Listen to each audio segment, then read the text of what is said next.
Here's a clip from the Southwestern Lead app. Let's continue on this nonverbal with facial expressions. Sometimes we are raised in a home that is not a very expressive home, where people say, "Yes, I really love you. You're my favorite child." "No, I'm really angry with you. I hate you because you really did stupid things at school today." And there's no visual cue. There's no difference whatsoever. I know what you're thinking. "Oh, you must have been to Estonia." No, but what I'm saying is that people that are naturally not particularly expressive, in particular, should spend a little bit more time understanding facial expression. And if we can do that, then we'll understand that somebody that is looking at us with a sense of their eyes are furrowed, they're kind of down like this, appears like they might be angry. But the reality is they might just be concerned. They might wonder, is this posing a danger to me? And learning to recognize that expression can help us be a bit more relaxed when we approach that person. And so we realize if they're skeptical, I'm going to talk a little slower. I'm definitely not going to pose any kind of a threat. And I'm going to work as hard as I can to just be easy to talk to. Simple words, straightforward, simple. One of the best ways to build good relationships with people is to be known as a good listener. The video is called "It's Not About the Nail." A nail like a hammer and a nail, right? It's not about the nail. It's not about the nail. It's about a 2-minute video, and it really speaks to the importance of being a great listener and really supporting someone else in what you do. So let's kind of review a little bit about what we've talked about. We've talked about the importance of a why, that the why has to be, it doesn't have to be, all right? You can learn to be a manipulative connector with people to make a bit more money.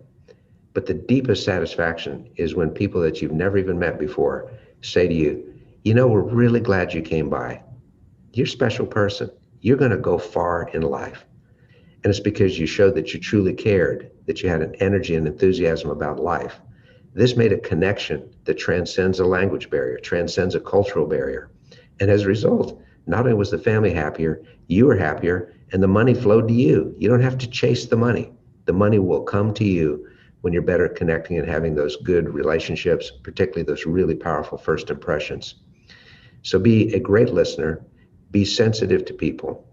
When somebody is obviously in a hurry, and this is kind of the last thing I want to share with you about connecting with people. When somebody is clearly in a hurry, they've got car keys in their hand, they're looking at their watch, and they're saying, "Look, I'm really busy. What's this about? I've got to get to the store, or I have a doctor's appointment. Look, I am late for an appointment."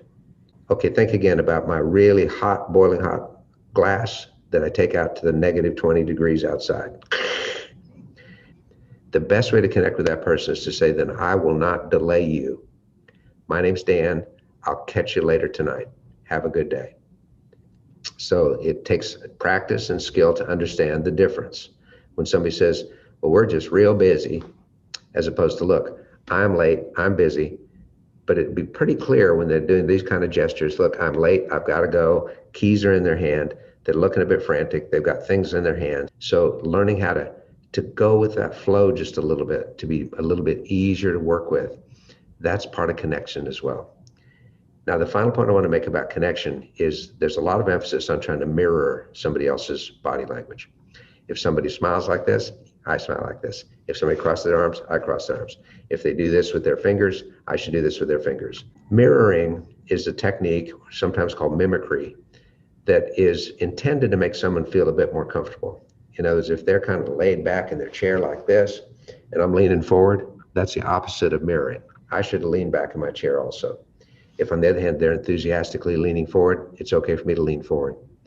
But mirroring should not be so much that it becomes mockery, where we're making fun of the person.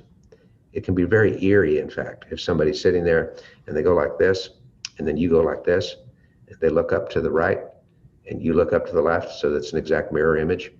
It's eerie, it's crazy, it's too much. So don't get too caught up in that. Just instead be sort of aware. If somebody's staying their distance back like this, head turned to the side, they're skeptical, they're a little bit frightened. So you don't need to get too close to that person. So that's just being sensitive.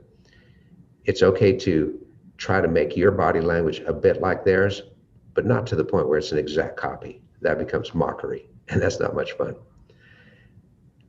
The beauty about all of this is that we all still make mistakes and we all can still continue to learn as we go through life. The older you get, the more people you'll meet from different situations, people you'll meet in different arenas, different positions in life. And you'll learn that the value of connection is important. It transcends rank, it transcends age, it transcends economics. But the ability to make somebody feel relaxed, at ease, and comfortable with us is one of the great traits of life. And I admire all of you so much for being willing to just try to learn it and to get more involved in it. So remember, think hard about your why, decide you want to be a happier person and you want to help other people be happier and more fulfilled, make the world better, and you will definitely get better and better at connecting and very much better at making good first impressions. Southwestern Lead is an international leadership program that helps you build skills, gain confidence, and discover new opportunities. With professional coaching, a world-class digital learning platform, and certifications that will enhance your resume or application, Lead sets you apart.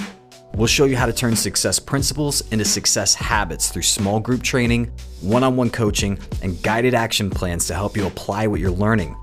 It takes more than academics to reach your goals. See what one of America's oldest leadership training programs can do for you. Visit southwesternlead.com.